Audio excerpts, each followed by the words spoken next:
Olá, pessoal, boa tarde. Boa tarde, sejam todos bem-vindos a mais uma live nossa, que hoje vai contar mais uma história surpreendente sobre um herói anônimo que esteve presente no período da Segunda Guerra, né? E a gente vai saber um pouco mais sobre as histórias desses heróis, né? O que eles fizeram para ajudar tanta gente num período tão difícil que eles passaram, né? Deixa eu ver aqui quem já entrou. Hanna, boa tarde. Celi, boa tarde. Mônica, boa tarde. Francisca, Jacinta, boa tarde a todos. Já vi aqui que o nosso companheiro da live de hoje já está aqui, já nos sinalizou. Deixa eu chamá-los aqui.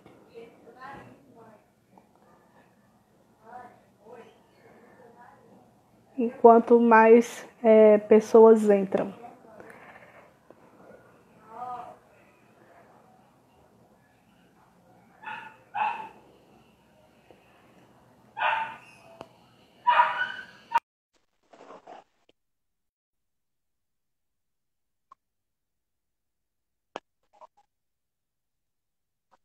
Olá. Oi, Mary. Olá, Mary. Boa tarde, seu Eleazar, dona Gorete. Eu, por enquanto, estou ouvindo as vozes. Agora sim, a imagem de vocês. Eu estava ouvindo as vozes, mas não estava visualizando ainda. Tá. Ok. Tudo bom com vocês? Boa bem. tarde. Tudo Boa bem. tarde novamente para quem está entrando. Tudo bem, graças a Deus, em paz, né? Em casa, torcendo para que esse período já passe, né? Digamos que eu acho que hoje é menos um dia e já estamos mais perto do fim, né? As pessoas continuem tendo consciência e se ajudem para que logo a gente possa sair dessa todos em paz. Se Deus quiser. Isso aí. Como vocês sabem, né, toda terça e quinta a gente acaba repetindo a mesma informação, porque eu vejo que a cada live sempre tem uma pessoa nova, uma pessoa interessada, uma pessoa que, né, que vem, tem uma curiosidade sobre o assunto. Então, eu sou a Meire, da Taxidelec, e toda terça e quinta a gente faz uma live com o casal Eleazar e a dona Gorete sobre os heróis anônimos da Segunda Guerra Mundial. E eles sempre nos contam uma história de pessoas que ajudaram outras pessoas numa situação que eu digo que é bem mais difícil do que talvez a gente passe hoje, né? Uma época que não se tinha tantos recursos, não se tinha tanta, assim, nada. E eles conseguiram fazer muito com tão pouco, né? E é inspirador para que a gente também, quem sabe, assim que puder, também fazer algo por outras pessoas. Muito bem. Isso e o seu Eleazar? Que Oi? os corações sejam mobilizados através dessas histórias, né? Sim, de sim. pessoas que conseguiram superar a si mesmo, sair da sua zona de conforto, arriscar Uhum. suas próprias vidas, alguns até mesmo pagando o preço das suas vidas, para que Exatamente. outras pessoas pudessem sobreviver a uma situação dramática como a Segunda Guerra Mundial. Exato. E nós estamos vivendo também um período bem difícil, né, com essa quarentena, e também deve ser muito torturante para algumas pessoas, mais do que para outras, né? Eu até recebi uma chargezinha que dizia assim: estamos todos no mesmo barco, considerando o planeta Terra. Uhum. Embaixo dizia, mas em Tempestades diferentes, né? tempestades diferentes e em Em barcos situações diferentes, diferentes, situações diferentes, né? Mas o que Exato. eu vejo é que realmente esses períodos de dificuldade, muitas pessoas se mobilizam para ajudar outras, né? Sim, e que assim seja sempre, não só nesses períodos de dificuldade. Que isso seja uma constante, né? Porque eu Sim, acho que cada vez que você se propõe a ajudar uma outra pessoa, alguma coisa muda em você. é, Alguma coisa, Deus te ajuda em alguma coisa sim, e você acaba se sentindo mais realizado de uma certa forma. isso. Isso, Então, a gente exatamente. vai, hoje, né, também, mais uma vez, ouvir a história de alguém que conseguiu superar ela muito, talvez a mais jovem, né, Zá, que A a gente mais vai, jovem a da, mais dele jovem foi da Eu tribo andei de vendo Itaú, aqui, na época do início da né? guerra, era praticamente uma adolescente, né? Isso. A Nisso nossa. aqui, ela tem 17 anos, quando ela se inscreve para ser enfermeira, né? Aham. Eu vou mostrar aqui, antes dela falar o nome, a Eu vou colocar aqui. linda, como ela era linda, Aham. né? Muito linda, e muito jovem mesmo, essa foto é da época, certo? Ah, tá. Eu eu vou colocar aqui nos comentários a nossa live de hoje, o nome também da nossa heroína, né, de hoje.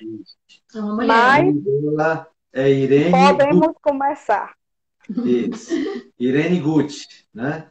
Ó, Depois ela adquiriu o nome Opdyke, que é um Ah, nome meio europeu, meio americano, mas era de um americano que morava em Nova York, tá? sei.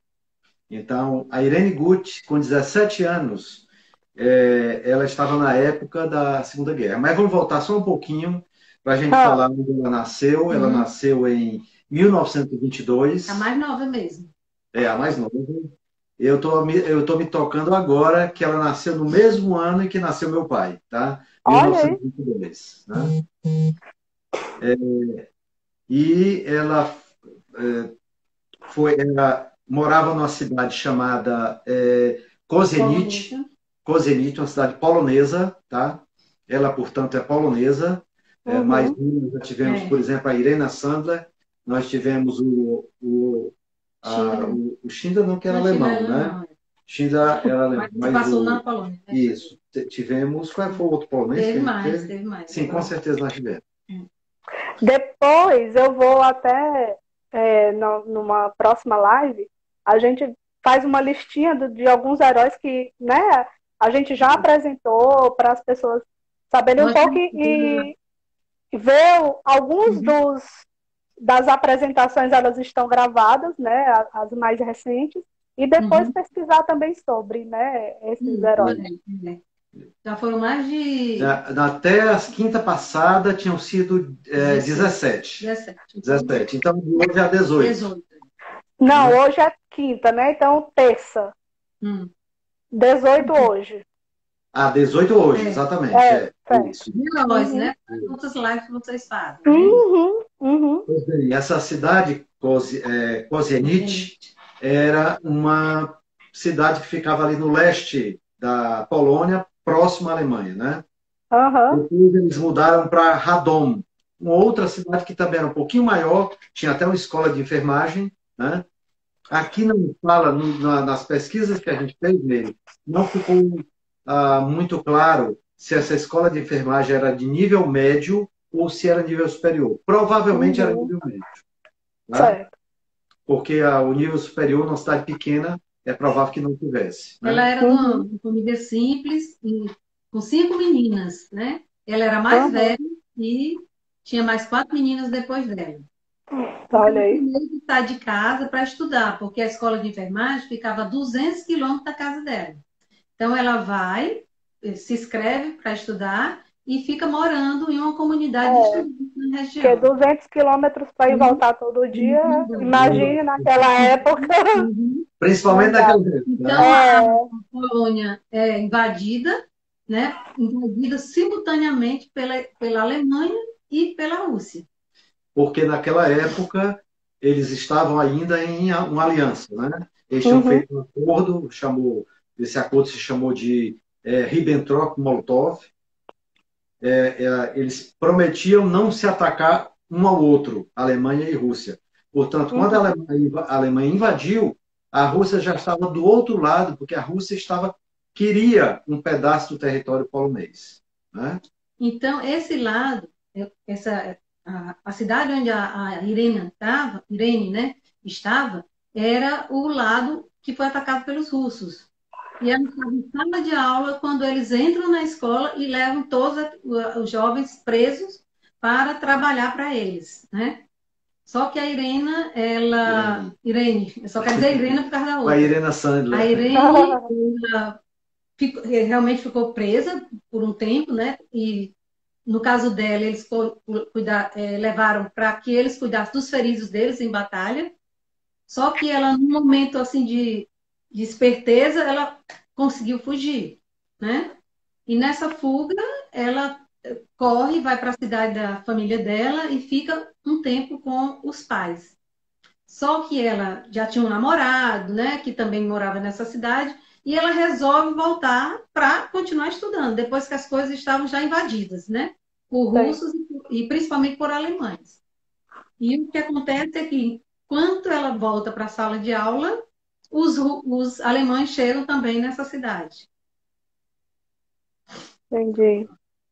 Bem, e aí acontece uma coisa que a Irene viu que a chocou profundamente, né? Já aí por conta dos alemães, da presença dos Da alemães, presença dos né? alemães. Aos 20 anos, ela tinha 20 anos, Para se passar por quando ela viu um soldado alemão matar uma criança, né? Ai, meu Deus. E aí ela fez um juramento. Esse juramento está presente, depois a gente vai ver, na vida dela, até quando se faz um documentário sobre ela e sobre um livro que foi escrito sobre ela. Sempre se citava esse juramento, né? Entendi. E o juramento era... Ela olhou para os céus, né, e clamou a Deus e disse: Deus, não é justo o que está acontecendo. Eu me proponho a ajudar, mesmo que isso possa custar a minha vida. Então, essa promessa que ela era muito católica, não esqueceu de dizer, né? A família muito católica eram católicos praticantes, né? Então, ela clama a Deus ajuda e força, porque ela decide, a partir dali, que ela não aceitará essa atrocidade que ela testemunhou, e depois ela também viu uma das marchas da morte, né, que é levando judeus pela estrada, muitos morrendo pela estrada, sendo espancados. Então, ela presencia essas coisas, e isso dá certeza a ela de que ela não quer nada com discriminação, e aí o norte dela é sempre isso. Nada de preconceito, nada de discriminação, seja de religião, seja de cor, seja de opção, né? E ela Entendi. norteia toda a vida dela nesse princípio. Isso. E aí, um certo momento da vida dela, ela foi presa e levada para trabalhar numa fábrica de munições. Aí pelos alemães, você lembra que aí Pelos já são os alemães. alemães. E Aham. aí os russos A já Rússia já voltam, tinha saído, né? e Assim, os do russos combate. saem, né? E aí fica a Alemanha ocupando a Polônia durante quase todo o período da guerra, né? Uhum. E aí ela vai trabalhar numa fábrica de munições, mas ela ficou doente, né? Na realidade, era uma fábrica de munições e de produtos químicos, né? Isso já era o ano de 1942. E ela passa mal, porque ela não, talvez fosse alérgica, né? Não diz isso, mas ela Aham. passa mal com os produtos químicos que tem na fábrica. E dá sorte, porque o major, né, chamado Rudmer, Rudmer. né, presencia ela passando mal e fica com pena dela, muito jovem, né? E leva para que ela vá trabalhar no hotel onde os oficiais tomam café, almoço e janta, né? E um detalhe, Meire. Esse oficial alemão é a primeira vez que eu vejo um alemão com essa idade na guerra. Ele tinha 70 anos. Já tinha Nossa Senhora. né? Olha aí. Pois é, um major. Era um major, né? Então ele era uma pessoa um pouco mais apiedada da situação do que estava acontecendo ao redor dele, né? Até mostra uma pessoa um pouco diferenciada em relação àqueles outros que a gente tem falado, Com né? certeza.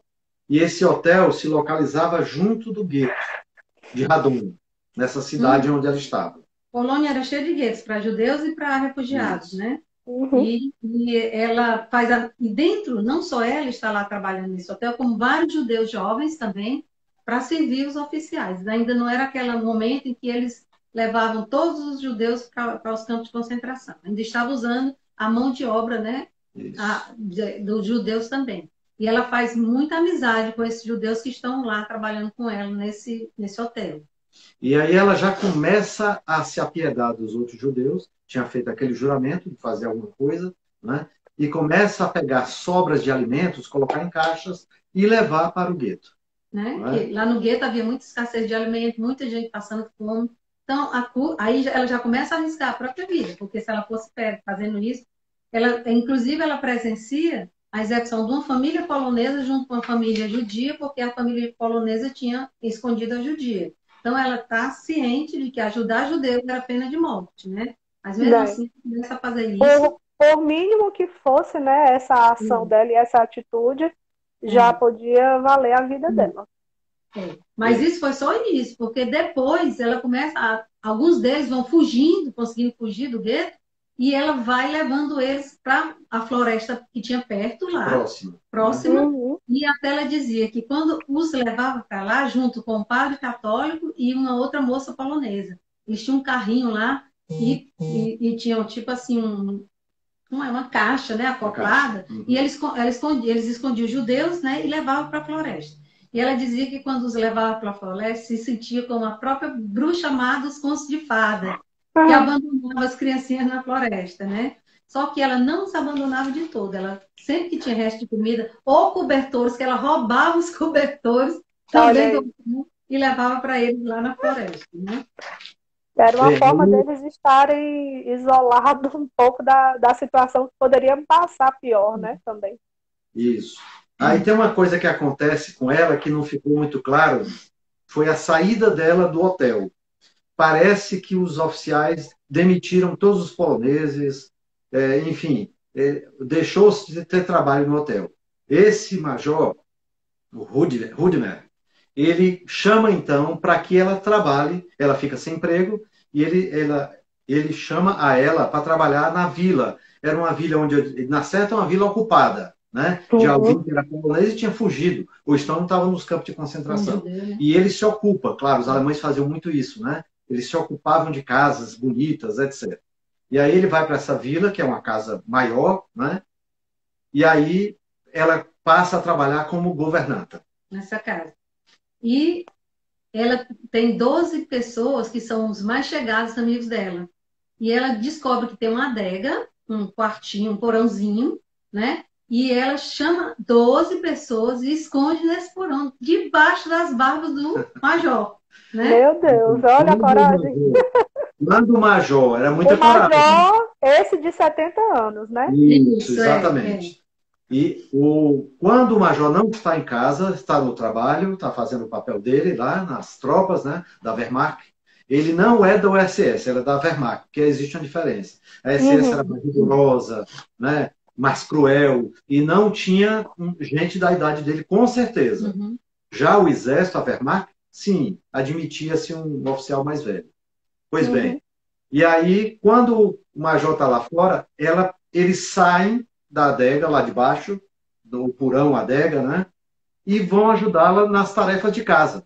Fazem comida, limpam a casa, etc. Ajuda ela a fazer as coisas, né?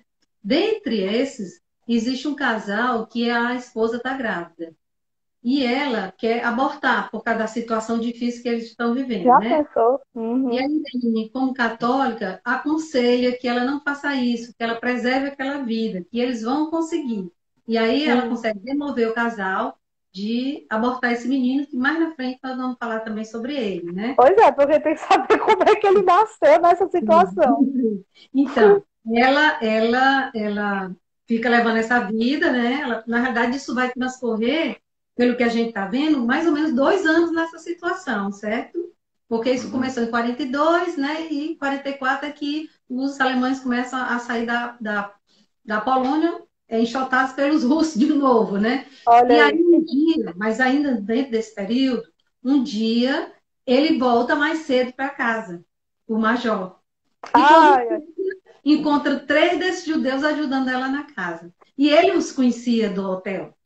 E sabia que eram judeus. Então ela conta depois, né, que ele ficou muito pálido e muito enfurecido, muito trêmulo, e pegou o telefone para ligar para a Gestapo, né, para mandar prendê-los. Aí ela foi. Aí ela cai nos pés dele, chorando, implorando, pedindo perdão, que ele não faça isso, que eles mereciam viver. Que eles são inocentes, que ele tem misericórdia, e implora. Aí ele diz, olha, me dê um tempo, eu vou lá para o escritório e vou pensar no que eu vou decidir. Nisso ela ficou no dilema, porque ela disse, eu não sei se ele lá está ligando para a Gestapo. Então, combinou com os amigos judeus que eles fossem se esconder na floresta. Se em 3 dias ela não aparecesse, é porque ela teria sido presa ou morta. E aí, Minha ela nossa. foi, e nós ouvimos uma palestra que ela deu, porque ela ficou viva depois da Segunda Guerra, né? E ela fez uma palestra, a gente viu isso há pouco tempo, né? Várias palestras. Várias palestras que ela fazia. E ela disse assim, foi falar com ele, disse, por favor, não os entregue, o que é que eu posso fazer? Bem, aí a gente vai ver um episódio que muda de fonte para fonte. Provavelmente, ele era muito apaixonado por ela, na verdade. E tinha Ela tratado estava trabalhando diretamente com ele, né? Ele está sempre protegendo ela, né? Ela era governanta, ele a tinha protegido, né? Ela estava no Rio, trouxe para o hotel, depois do hotel levou para a vila, né? Então, provavelmente ele era apaixonado por ela. Agora, ela então perguntou para ele, né? Ele disse: olha, nós então agora vamos viver juntos. É a condição que eu imponho. E ela se torna amante dele. Ou seja, né? que você se torne minha amante. Né? E ela, para salvá-los, ela aceita. Então, eles ficam morando lá, ela se torna amante dele. Ela, como católica, vai se confessar, porque está vivendo nessa situação. E ela vai pensando que o padre vai dizer, não, é um sacrifício válido por tantas vidas, né? Aí o padre diz, de jeito nenhum, pode mandar todos embora, se arrependa, porque sua alma é que é imortal. Aí a mãe diz assim, eu não concordei com o padre, voltei para casa e não fiz nada disso. Aliás, foi a grande decepção dela com a Igreja Católica. Né? Depois ela confessa isso. Que ela esperava uma sugestão do padre mais misericordiosa, né? Mais humana. Né? Mas era uma convicção que ela tinha, né? Que salvaria até por isso da própria morte dela, né? Bem, e aí chega mais ou menos aí o segundo semestre de 44, quando os russos, já em luta com os alemães, dessa vez, não mais como aliados, né? Entram na Polônia para rechaçar os alemães, né? Para expulsar os alemães. E eles fogem. O major foge para a Alemanha, né? O major foge para a Alemanha, como todos os alemães, né? E ela e os judeus que estavam na cidade, inclusive na casa, né? Fogem para a floresta, porque eles não sabiam o que ia acontecer, porque os russos eram conhecidos como muito cruéis, né? Quando ela chega na floresta, eles acolhem ela e ela diz, aí foi a hora deles cuidarem de mim. Né? Isso já era 1944, final, e realmente ela fica lá com eles até o final da guerra. Assim, só explicando um pouco o que é esse esconderijo na floresta, né? Há vários filmes sobre isso, né?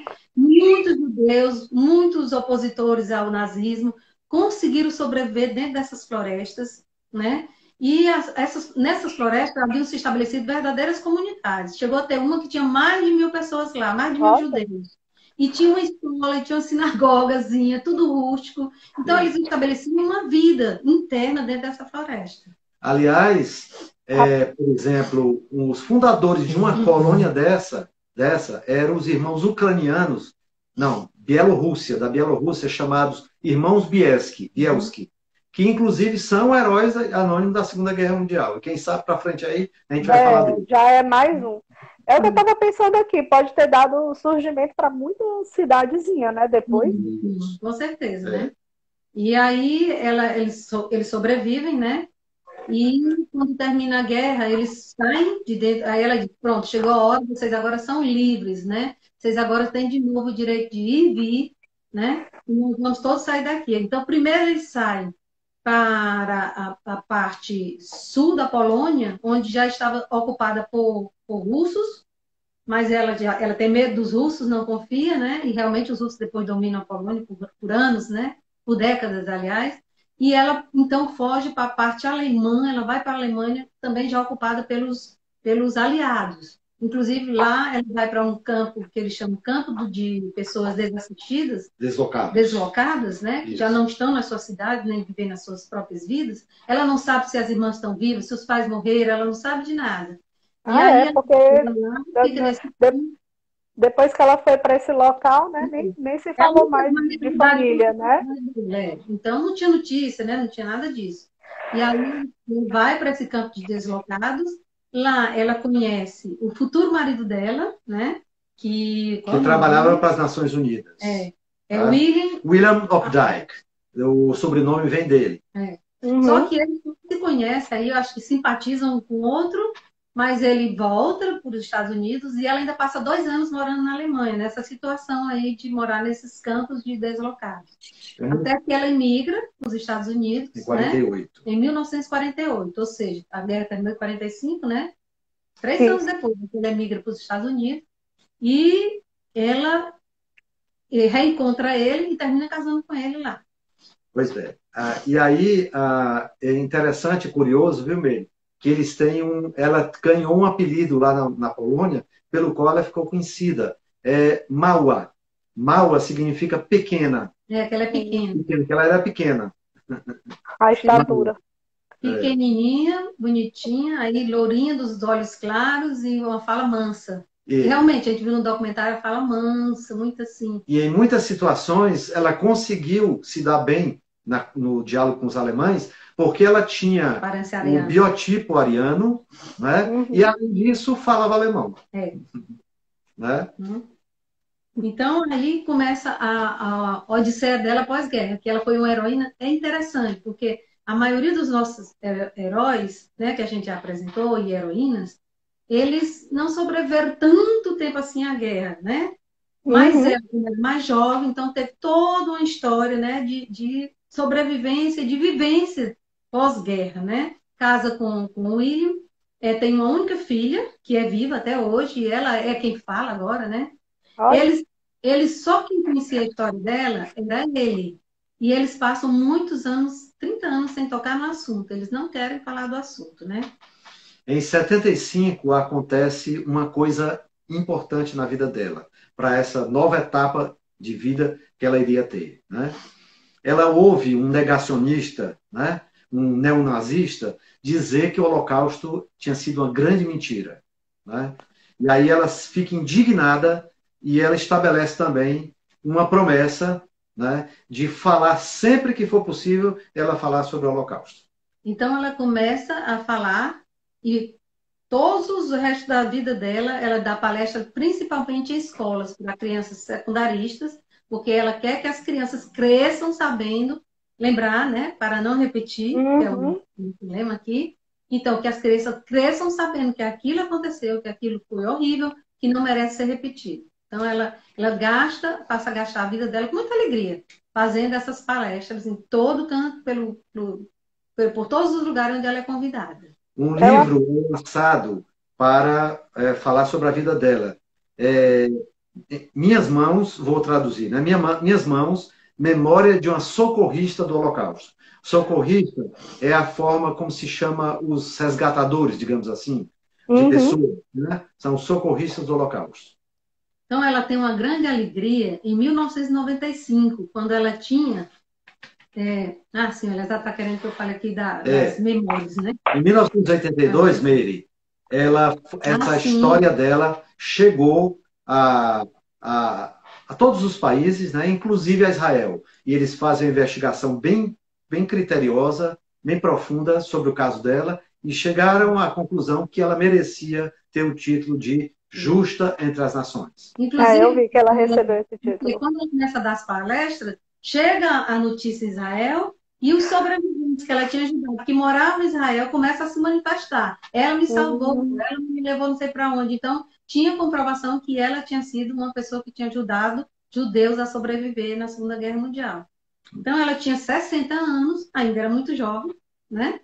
E quando foi decidido que ela seria uma justa entre as nações, ela pôde presenciar tudo isso, né? Esteve presente em tudo isso. Em 95, quando ela tinha 73 anos, ela foi homenageada com a bênção papal do João Paulo II. Por quê? Especialmente porque ela era polonesa também, como João Paulo.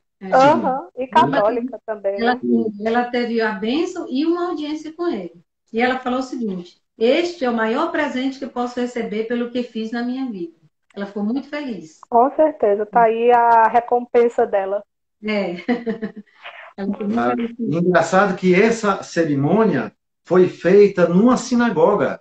O Papa presente, Na numa sinagoga, Califórnia, na nos Califórnia. Estados Unidos. Hum, Foi bem ecumênico mesmo, porque quem encabeçou tudo foi o líder judeu, né, de Israel, e fizeram tudo. Acho que aproveitaram que o Papa devia estar pelos Estados Unidos, né, e fizeram nessa e ocasião. promoveram o encontro. Nessa época ela tinha 73 anos, Isso. quando ela recebeu a bênção. Em 97, ela viajou para Israel com a equipe de jornalismo da ABC Primetime Live. É um rede, né, de TV. Uhum. E aí eles estavam fazendo uma série de entrevistas com sobreviventes com ela presente, né?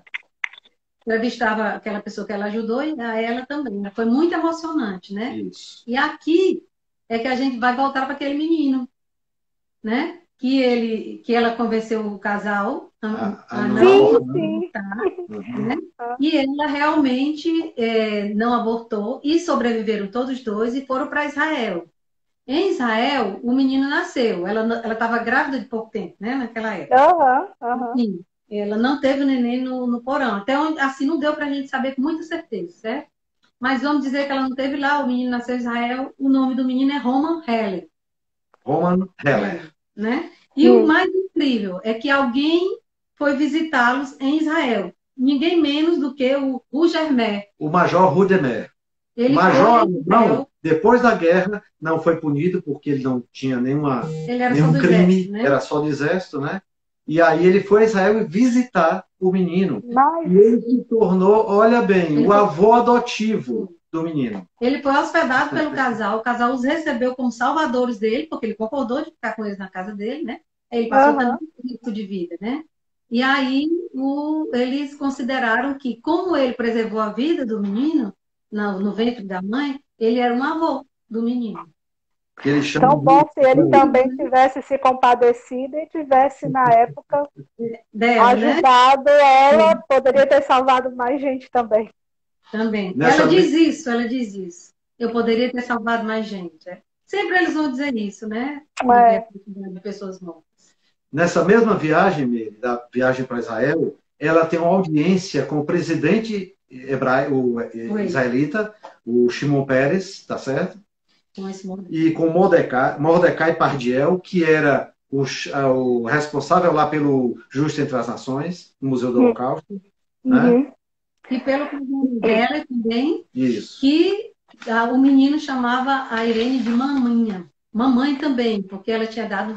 Ele entendia que ele só estava vivo por causa dela. Então ele chamava de mamãe. O livro dela foi publicado em 1999. Não tem tradução para o português que a gente tenha descoberto, mas eu vou continuar. 77. Eu vou continuar pesquisando, procurando, tá? Logo em seguida, uma fundação de socorristas do Holocausto foi fundada, né? Nos Estados Unidos, em 97, para oferecer prêmios, bolsas de estudo e, enfim, condecorações por desempenho, por atitudes que eram, digamos assim, que merecessem um mérito. Né? A única coisa que se pedia, ou se procurava ver nesses jovens bolsistas, era que eles resistissem ao racismo, à intolerância e ao ódio.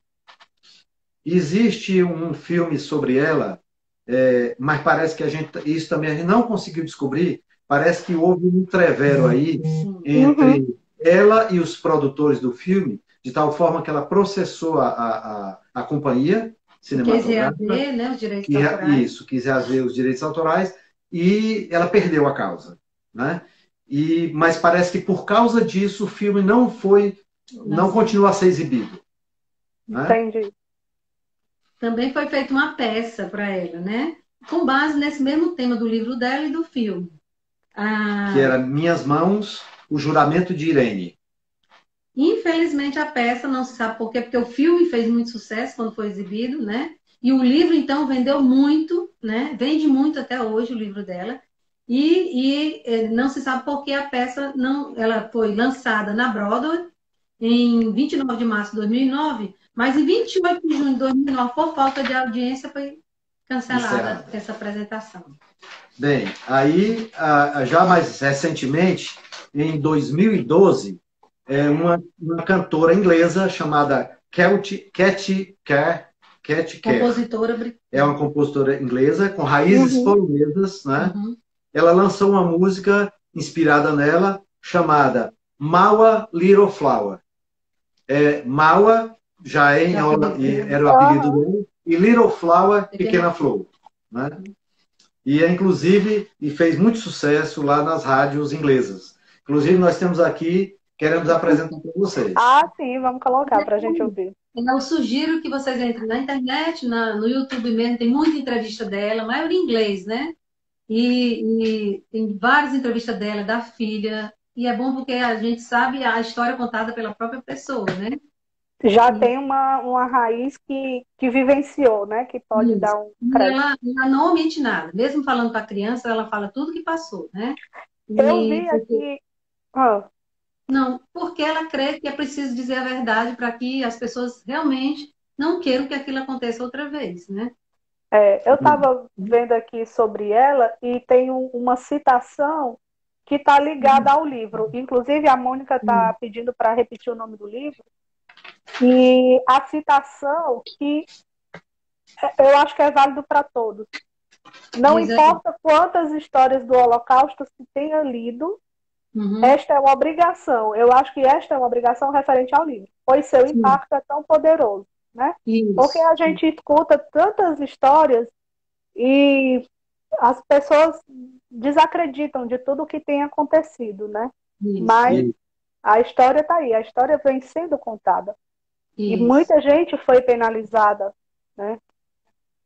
E que pena que sobreviveram tão poucas pessoas que puderam contar, né? Com tudo e que puderam ajudar, porque muitas, como vocês disseram, foram sacrificadas por ajudar, por dar a sua própria vida e ajudando outras pessoas. Uma das entrevistas que a gente assistiu, ela estava falando para jovens judeus na escola deles, né? Então, ela está falando ali para eles, ela diz assim, alegrem-se, jovens, vocês são a geração seguinte, vocês serão as testemunhas que não se calarão, porque nós, em breve, não estaremos mais aqui. Aqueles que estivemos presentes lá. Mas se vocês nos ouvirem, entenderem, repetirem a história, que o judeu tem muito essa coisa da tradição oral, de passar a história de forma oral, ela diz que a história nunca será esquecida e que eles se alegrarão por ter sobrevivido, se alegrarão por seus avós, por seus pais, seja por quem for. Eu quero ler também duas frases que ela diz, né? Ela diz, eu sabia que eu era uma gota no oceano, mas eu não poderia não fazer nada. E outro esse é o meu desejo, fazer a coisa certa, falar e lembrar. Isso aí, lembrar para não repetir. Isso. Vamos fazer agora, vamos mostrar um pouquinho aqui da música dele. Só uma outra citação que também tem a ver com o que a dona Gorete acabou de falar. Também está relacionada aqui ao livro. Ela está assim, os primeiros passos de uma pessoa são sempre pequenos. Eu comecei escondendo comida debaixo de uma cerca. Então, isso. Tá bem assim com o que a senhora acabou de dizer. É isso mesmo, né? Aí o nome do livro... Isso, o nome do livro. O Juramento em Minhas Mãos. É bom dizer em inglês também, né? Que eu acho que a pessoa vai achar em inglês. Talvez ache em inglês. Tá? Eu vou escrever o inglês aqui. In My Hands. In My Hands, 2 pontos. Memories of a Holocaust Rescue. De uma memória de um socorrista do Holocausto. Memórias de socorrista. Ou de um resgatador do Holocausto. Né? Eu vou estar escrevendo aqui. Pode, se o senhor quiser colocar o áudio e o vídeo para a gente ver. Tá certo. Então vou lá. Vale a pena, é bem bonito.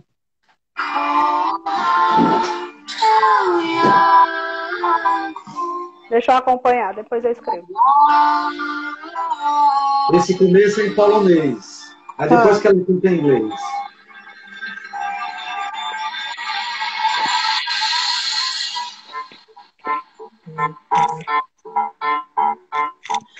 And you think you can keep me from him? I'm going into the woods. And you think you can keep me from him? But I'm doing it for myself. But I'm doing it more for him. And I love my little Yannick. And I'm doing it all for him. And he takes my hair, and it's golden. And he takes my hand, and I'm a dancing. He says, Mawa, Mawa, Mawa, little flower, you're the one for me.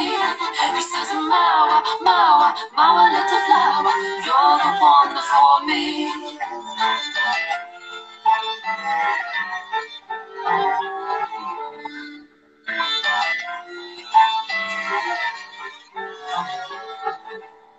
And he picks me up in my wedding dress, and he takes me to the hall.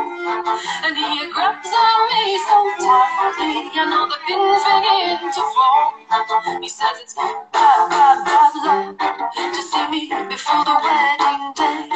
He says, Mawa, Mawa, Mawa, little flower, flower, flower, I'll be back for you at the end of the day. And I'm doing it all for him, but I'm doing it more for me. And I pledge allegiance to Poland, and I pledge allegiance to him.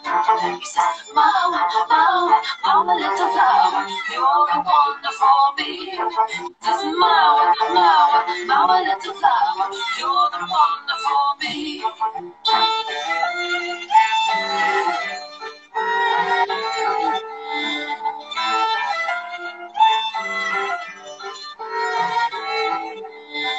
Did I hear the guns fire? Did I hear the guns fire? Did I hear the guns fire? Will you see it again? Did I hear the guns fire? As I run away. He says, Mama, Mama, little flower, I'll be back for you at the end of the day. And I'm doing it all for him, but I'm doing it more for me. And I pledge allegiance to Poland, and I pledge allegiance to him. He says, Mawa, Mawa, Mawa, little flower, you're the one for me.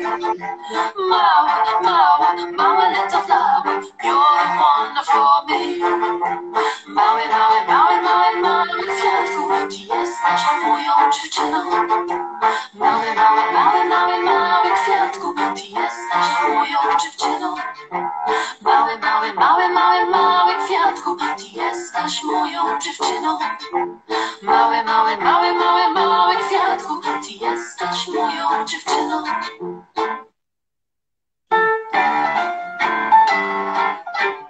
E ela encerra agora em polonês de novo.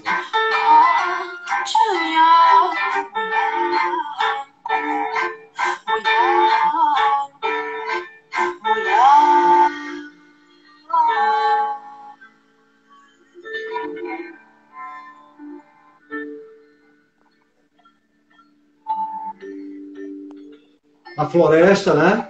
Aham, eu estava prestando atenção, o cenário, né?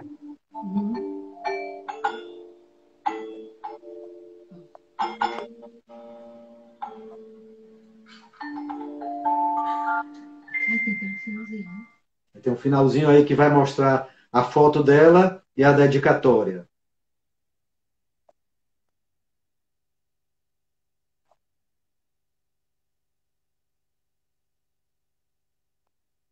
Diz que ela foi uma socorrista, que salvou judeus, que teve coragem. Pronto. Bacana. Bem. Essa música, ela ganhou um prêmio porque ela ficou durante uma semana inteira no topo das músicas lá na Inglaterra, né? Uhum. E é realmente muito lindinha, né? Uma música gostosa, bem agradável. Bem. Ele morreu com 81 anos, muito recente, em 2003, depois de uma linda vida, uma vida dedicada a falar a verdade, a falar de paz, a desejar paz, né? E a honrar aquilo que ela tinha vivido, que era viver pela vida do outro e despertar no outro a coragem necessária para viver uma vida digna. Certamente. Aqui a gente tem um comentário do. Ah, sim, eu vou escrever aqui novamente o nome do filme. Do filme não, do livro. O Carlos, né, que é o nosso guia lá em Amsterdã, ele comentou aqui sobre um personagem também que migrou para São Paulo e lá ficava palestrando também sobre o Holocausto. O nome está Nanette Kunai. Isso. Não consigo, mas está nos comentários o nome da pessoa, Nanette. Ah, deixa eu ver se tem mais algum comentário aqui. Na realidade, tem vários sobreviventes do Holocausto que hoje moram aqui no Brasil, principalmente ali em São Paulo. E eles têm um grupo que faz justamente essas palestras em escolas também, falando do Holocausto. Deixa eu ver se tem mais algum comentário aqui. A Mônica está dizendo vida digna, né? Mas é isso, a gente já está se aproximando aqui do final, do horário da live. Eu vou só escrever aqui o nome do livro. Seu Eleazar, se o senhor quiser complementar com mais alguma informação, enquanto eu escrevo aqui. Dizer que cada vez que a gente vai investigar uma vida dessa, né, uma pessoa dessa, a gente acha que foi pouco que ela fez. Quando a gente vai cavando, né, vai encontrando muita água, digamos assim, nesse poço, né? A gente vai descobrindo que a pessoa teve uma vida de coragem, de relevância, né? Uma pessoa com objetivos, né, de salvar. O que faz a gente pensar assim, que nem tudo está perdido, né? Quer dizer, há pessoas que superam as suas próprias limitações e resolvem salvar outros, apesar de seu medo, apesar de seu temor, de suas fragilidades, né? Mas ele resolve encarar isso, né? E ainda bem por isso, né? Algumas pessoas poderiam dizer assim, ela só salvou 12, né? Na realidade, ela salvou mais. Comparado com outros que chegaram a salvar 10 mil, né? Naquela rede de pública, a gente falou sobre isso. Mas eu sempre me lembro do pensamento judeu que diz: quem salva uma vida, salva toda a humanidade. Como ela disse, ela era apenas uma gota no oceano, né? Eu acho que ela salvou muita gente. Com certeza. E o que ela já salvou, só o fato de o Major ter descoberto as pessoas e não ter entregue elas, né? Foi um milagre, né? E ela resgatou, se a gente pensar bem, né, Meire? Ela resgatou a vida do Major Rudemann. Sim, porque também. ele poderia se tornar um torturador, cruel, um né? assassino, etc. E no final da vida ele se tornou o avô de um judeu, né? Exato. Adotivo, né? Realmente são muitas histórias inspiradoras, né? E eu acho que todos eles, o pouco ou muito que fizeram, já foi assim de gratidão, né? De gratidão. Porque se ninguém tivesse feito nada, hoje a gente talvez não soubesse de tantas histórias, hoje a gente talvez não tivesse tantas pessoas sido salvas, né? Isso. Isso. Mas é isso. Pois estamos nos aproximando aqui do final da live, né? Já estamos com 5 minutinhos para o final. Mais uma vez agradecer a presença. Deixa eu aproveitar. Às 8 horas de hoje, portanto, às 20 horas, daqui a 4 horas, nós vamos ter uma live com a Miriam Bettina Oster. Ela é judia, ela é doutora em História, estudante investigadora, pesquisadora do antissemitismo, do nazismo, e ela vai falar para a gente sobre a manipulação da linguagem no Terceiro Reich. 8 da noite. No perfil do Pelos Caminhos da Segunda Guerra Mundial, né? Isso, exatamente. Tem mais alguma outra essa semana, seu Eleazar? No sábado tem uma com o Manuel, né? Mas a gente ainda não divulgou. Não definiu o tema, né? Mas fiquem ligados no perfil Pelos Caminhos da Segunda Guerra Mundial para saber. E nós, aqui da Tati Delec, nos encontramos novamente na terça-feira, né? Com outro herói anônimo. E amanhã estaremos aqui de volta também às 15 horas falando sobre um destino também no nosso perfil da Tati Delec. E agradecer novamente, Célia Azar e a Dona Gorete, por tão bom esse conhecimento que nos passa todas essas tardes, né, nas terças e quintas, que a gente está aqui com ele, sempre apresentando mais um herói anônimo inspirador, né? Espero que todos estejam bem, em paz, com saúde, e a gente se encontra novamente amanhã com a Tati Delec e na terça-feira com o casal. Boa tarde a todos. Tchau, vocês. Tchau, Obrigado tchau. por estar com a gente. Obrigado. Tá. Só uma coisa, Lili, a Mônica acabou de escrever novamente aí o nome do livro, tá? Mas qualquer coisa eu te passo no WhatsApp depois, viu também? Obrigada, um abraço a todos. Bom final do dia. Tchau, tchau. Tudo de bom.